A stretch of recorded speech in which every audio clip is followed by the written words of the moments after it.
Good afternoon. 10th chemistry class 9, जहाँ पर इसके पहले हम लोगों ने देखा था एसिड के टाइप, है ना, बेस के टाइप और जो है और किसके, साल्ट के टाइप। आज हम बात करेंगे साल्ट, यानी कि जिसको हिंदी में बोलते हैं लवण। ये होता है 6 प्रकार का और एक एक के बारे में थोड़ा समझते हुए चलेंगे। देखो, मैंने पहला बताया था, क्या था, आप कहते थे पहला था नॉर्मल साल्ट, यानी कि सामान्य, जिसको हम खाने में यूज कर सकते हैं, सामान्य लवण। क्लियर है, यानी कि नॉर्मल सॉल्ट। अब यहाँ क्वेश्चन आता है ये क्या होता है, तो देखो भैया, इसको ऐसे समझो, ये इसको ऐसे समझो। हमने क्या बोला, खाने वाला नमक, ठीक है, खाने वाला नमक। तो आप इसको ऐसे दिमाग लगाओ कि ऐसा साल्ट जो कि अम्ल और क्षार के, ऐसा साल्ट जो किसके प्रभाव से बनाया जाता है, जो अम्ल और क्षार, अम्ल और क्षार। अब इसे थोड़ा कम समझ में आ रहा है तो आप इसके ऐसे देखो, अम्ल का एक एग्जांपल ले लेते हैं HCl, क्षार का एक एग्जांपल ले लेते हैं NaOH। तो ऐसा साल्ट, हम साल्ट ही बोलेंगे इसको, ठीक है, ऐसा साल्ट जो अम्ल और क्षार, हमने क्षार का एग्जांपल लिया NaOH, बोलते हैं इसको कास्टिक सोडा, और इसको बोलते हैं हाइड्रोक्लोरिक अम्ल। इसको क्या बोलते हैं, हाइड्रोक्लोरिक अम्ल बोलते हैं। बोलो, इतना क्लियर है। तो ऐसा साल्ट जो कि अम्ल और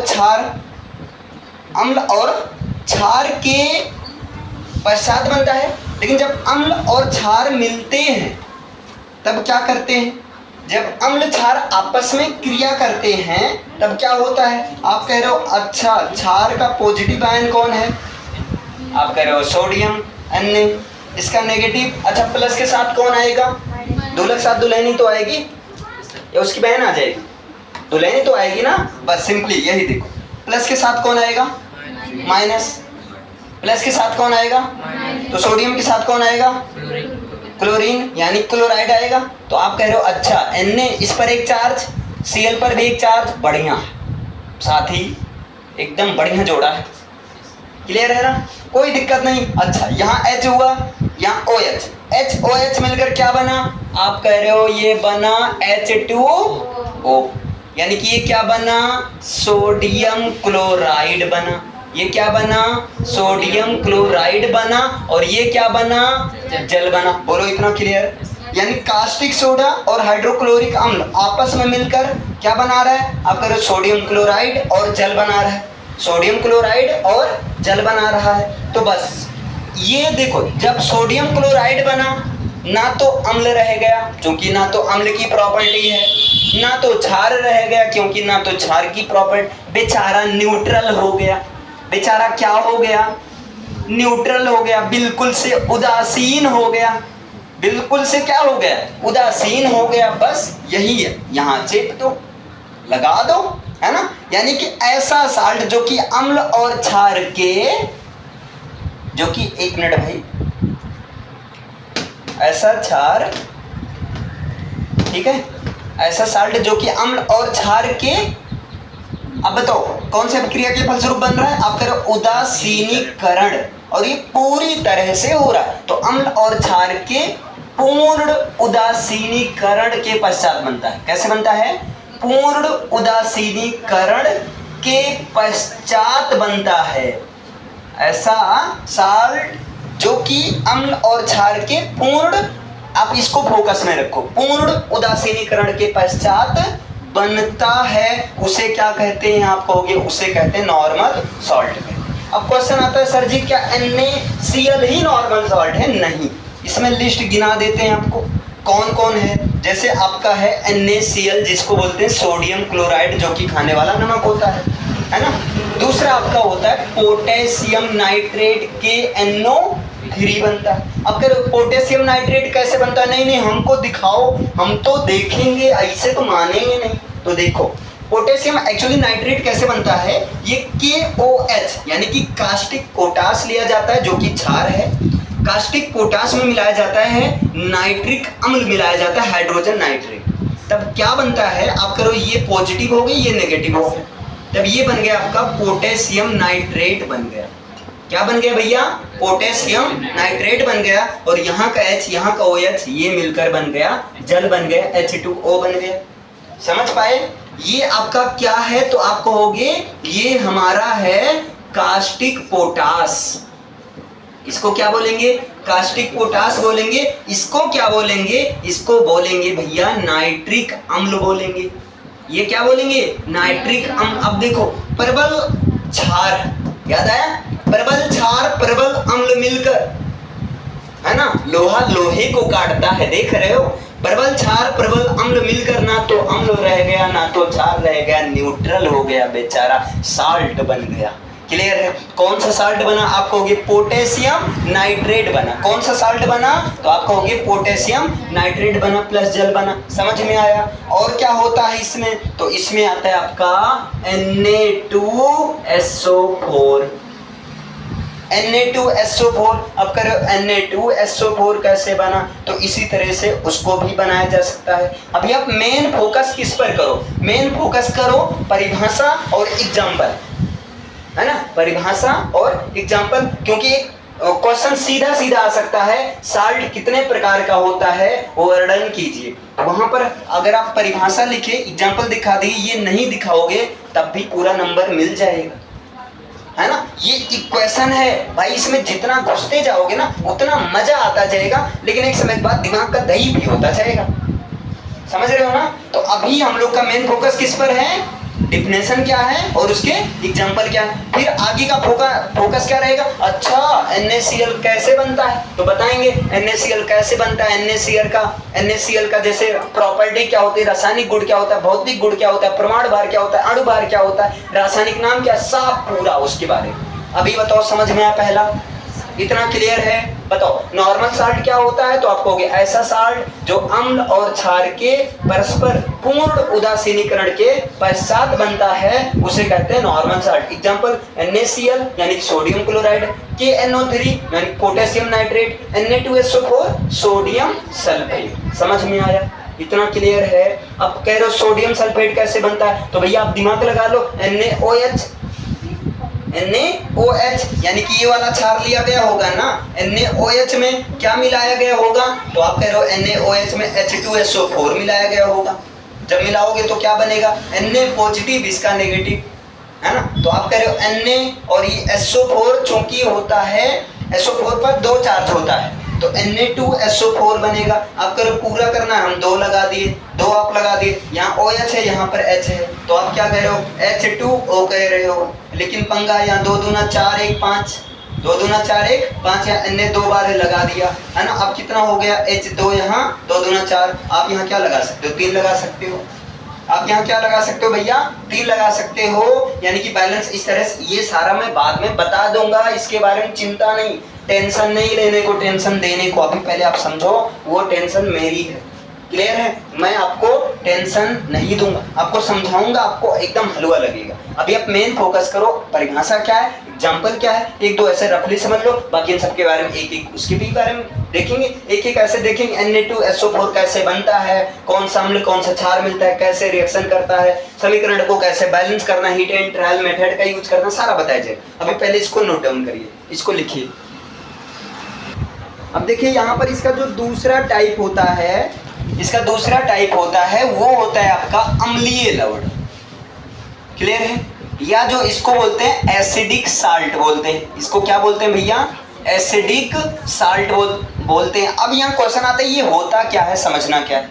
तो देखो ऐसे साल्ट, ठीक है, ऐसे साल्ट जो कि किसी अम्ल से बने होते हैं, पहला नंबर ये समझो भाई, नाम से क्लियर है। ऐसे साल्ट में क्या अम्लीय प्रॉपर्टी पाई जाएगी, हाँ बिल्कुल पाई जाएगी। तो आप इसको कैसे शुरू करोगे, इसको आप ऐसे करो कि ऐसे साल्ट, है ना, ऐसे साल्ट जो कि कैसे बनते हैं, किसी अम्ल के, किसी अम्ल से बनते हैं।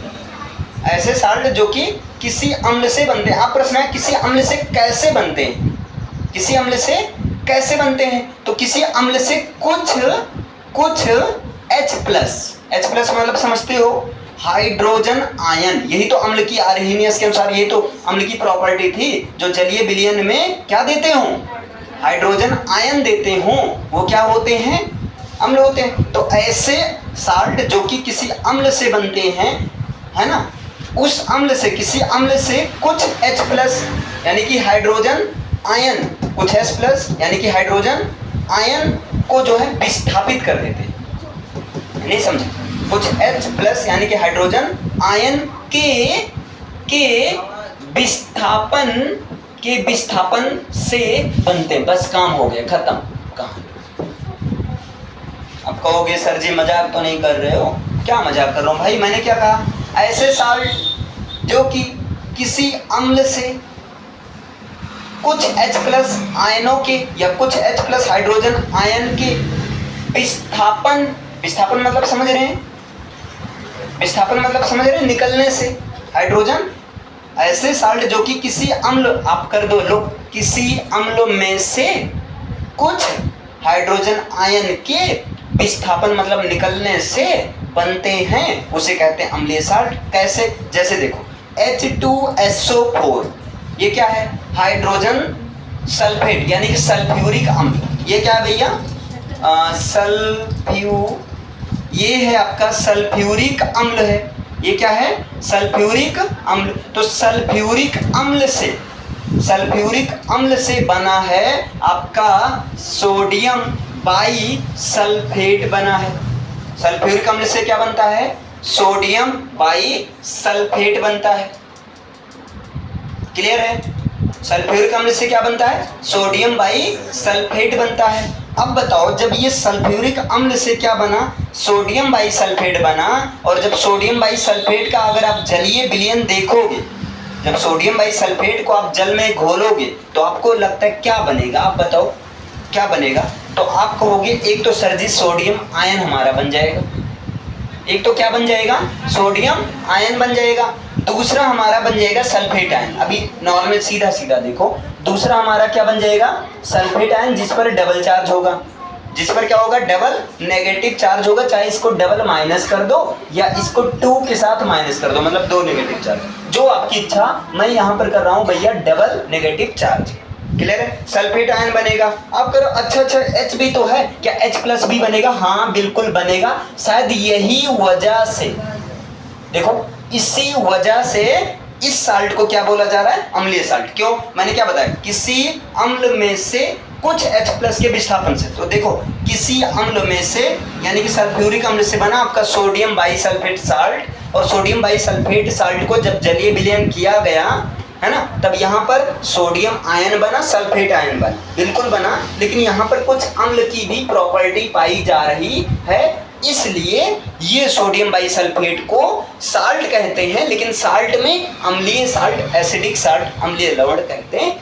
समझ में आया? इतना क्लियर हो पा रहा है ना? इसी प्रकार जैसे आपका एक ये बना, इसी प्रकार हाइड्रोजन कार्बोनेट, इसको बोलते हैं कार्बोनिक अम्ल भी बोलते हैं। इसको क्या बोलते हैं, कार्बोनिक अम्ल बोलते हैं।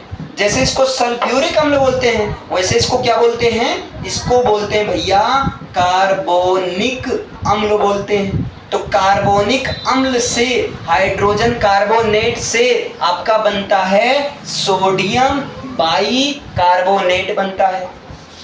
क्या बनता है, सोडियम बाई कार्बोनेट के साथ में यहाँ पर सोडियम बाई कार्बोनेट बनता है। समझ में आया? इसी तरह इसको क्या बोलेंगे, सोडियम बाई कार्बोनेट। इसी प्रकार अगर हम आगे और चलें तो आपका भैया H3PO4, ये होता है फास्फोरिक अम्ल, हाइड्रोजन फास्फेट। ये क्या होता है भैया, ये होता है आपका फास्फोरिक अम्ल होता है। तो फास्फोरिक अम्ल से आपका बनता है NaH2PO4 बनता है, NaH2PO4 बनता है, और एक और बनता है Na2HPO4 बनता है। पहले बताओ समझ में आया? हमने क्या कहा, जैसे आपका सल्फ्यूरिक अम्ल से क्या बना, सोडियम बाई सल्फेट बना, NaHSO4 बना। वैसे कार्बोनिक अम्ल से क्या बना, NaHCO3 बना। वैसे ही फास्फोरिक अम्ल से आपका दो प्रकार का साल्ट बनता है, एक तो बनता है NaH2PO4 बनता है और दूसरा बनता है भैया Na2HPO4 बनता है। बताओ समझ में आया? देखिए यहाँ पर अब अगला टाइप है आपका बेसिक साल्ट्स। अब ये क्या होता है, तो देखो भैया जैसे क्या होता है, आप कहते हो अम्ल से, अम्ल और क्षार से क्या बनता है, आप कह रहे हो लवण बनता है। जनरली यही आपको पता है ना, तो इसमें बस यही अप्लाई कर दो। इसमें क्या होता है, देखो इसमें क्या होता है, जब किसी अम्ल के द्वारा, जब किसी अम्ल द्वारा, ये कंडीशन पहले मैंने बता दिया, क्या होता है, जब किसी अम्ल के द्वारा जो क्षार होता है ना, जो क्षार होता है, क्षारक का पूरी तरह से नहीं बल्कि आंशिक रूप से उदासीनीकरण होता है।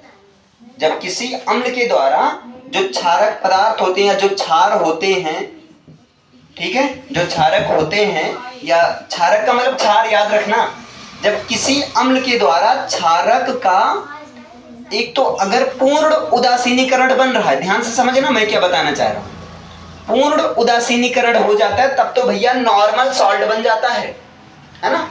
लेकिन अगर किसी अम्ल के द्वारा जब किसी क्षारक का पूर्ण उदासीनीकरण ना होकर, समझ पा रहे ना भैया, पूर्ण उदासीनीकरण ना होकर आंशिक उदासीनीकरण हो, क्या हो, आंशिक उदासीनीकरण हो, यानी कि जब किसी अम्ल द्वारा किसी क्षारक पदार्थ का, किसी क्षार का पूर्ण उदासीनीकरण ना होकर बल्कि आंशिक उदासीनीकरण से जब साल्ट बनता है, या आंशिक उदासीनीकरण से जो भी या जो साल्ट, जो लवण बनता है। अब आप बताओ, अम्ल के द्वारा क्षार का आंशिक उदासीनीकरण हुआ, मतलब क्षार OH- जो है ना, इसमें पूरी तरह से नहीं टूटा, तो भाई क्या है, जो पदार्थ बनेगा क्या उसमें क्षार की प्रॉपर्टी रह जाएगी ना।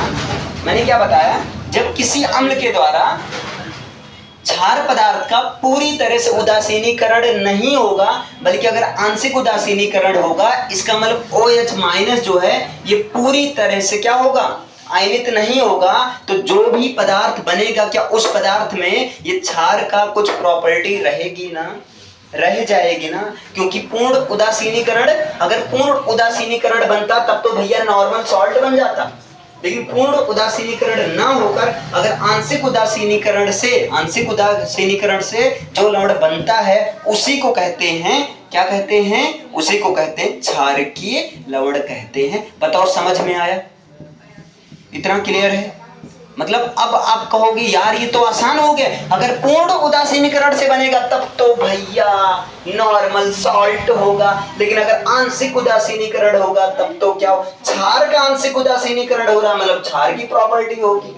अगर अम्ल का आंशिक उदासीनीकरण होगा तो क्या होगा, अम्लीय प्रॉपर्टी होगी। तो ऐसे साल्ट को क्या कहेंगे, आप कहोगे क्षारकीय साल्ट कहते हैं। आप कह रहे हो सर जी मजा नहीं आया, समझ में नहीं आया, है ना, थोड़ा सा कम समझ में आया, तो आप इसको ऐसे भी कह सकते हो, क्या कह सकते हो, जब किसी, यानी कि इसके पहले वाला जो मैंने बताया, जब किसी, है ना, जब किसी क्षार का, जब किसी क्षार में से, यही तो इसके पहले बताया था अम्ल में से, अब हम क्या बता रहे हैं, जब किसी क्षार में से। अब क्षार में क्या रहता है, आप कहते हो अम्ल में रहता है H+, मेन जो पहचान, और क्षार में क्या रहता है OH- यानी कि हाइड्रोक्सिल आयन। जब किसी क्षार में से OH- का मतलब समझ रहे हो क्या होता है, हाइड्रोक्सिल। जब किसी क्षार में से जो हाइड्रोक्सिल आयन होता है, जब किसी क्षार में से हाइड्रोक्सिल आयन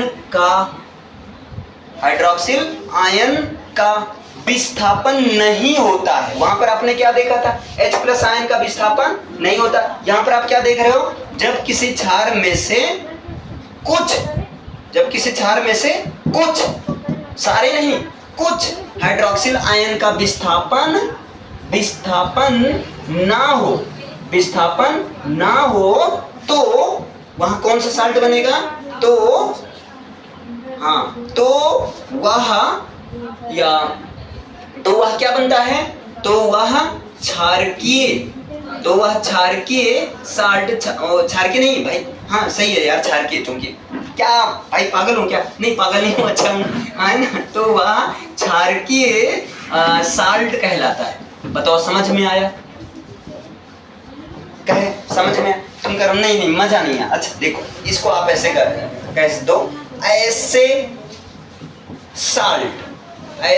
साल्ट जो, यही तो इसके पहले बताया गया था, जो किसी क्षार में से कुछ हाइड्रोक्सिल आयन का विस्थापन ना होने से बने, उसे क्या कहते हैं, आगे उसे क्या कहते हैं, आप कहोगे उसे क्षारकीय साल्ट कहते हैं। बोलो क्लियर है, इतना समझ में आया ना, बस हो गया भाई काम।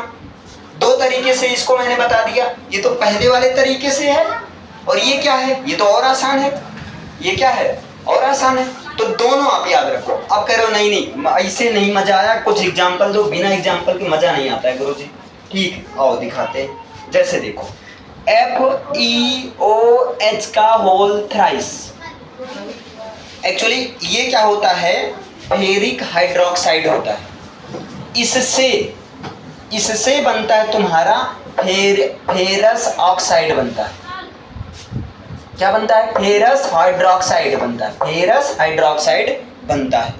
लेकिन सुनो सॉरी यार, फेरस हाइड्रोक्साइड और इसके साथ Cl भी रहता है ना, मतलब ऐसे समझो, फेरो हाइड्रोक्साइड से आपका क्या बन गया, या ऐसे समझो यार, क्या यार मतलब मजाक होता है मेरे साथ।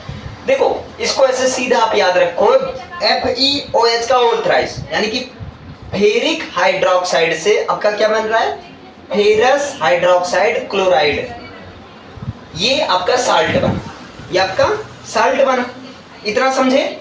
जब आप इसको किसमें, नमक में घोलोगे, यानी कि जब आप इसका जलीय विलयन बनाओगे, तो क्या बनेगा आप बताओ। आप कहोगे सिंपल है, जब इसका जलीय विलयन बनाएंगे तो ये बनेगा भैया Fe++, 2+ की 3+, बोलो यहाँ पर एक्चुअली 3+ बनेगा, अभी बताऊंगा क्यों बनेगा।